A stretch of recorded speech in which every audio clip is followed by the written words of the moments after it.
Hello, তো আমরা এখন বড়ই খেতে এসেছি।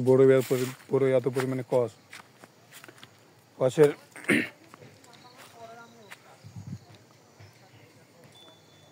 নদীর পাড়ে আমি বড়ই খেতে আসছি, মানে নদীর পাড়ে একটা বড়ই গাছ দেখছিলাম, এই যে বড়ই গাছ।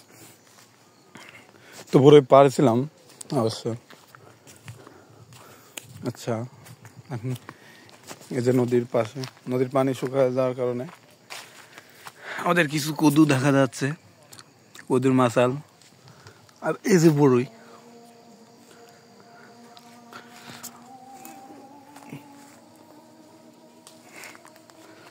এই যে বড়ই পাইছি। এটা একটু কাঁচা, যাই হোক। বড়ই মাছাল সুন্দর, গাছটাও সুন্দর। এই যে দেখা যায় না কা, এই যে বড়ই সুন্দর আছে চন্দনা নদীর পাশে, কিন্তু খাইতে গেলে এটা সমস্যা।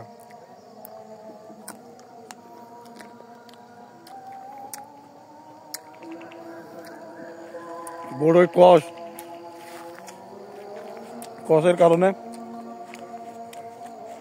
আসলে কষের কারণে মানে গলা দিয়ে নামতেছে না, এত পরিমাণে বড় কষ। এখন আজানও দিচ্ছে।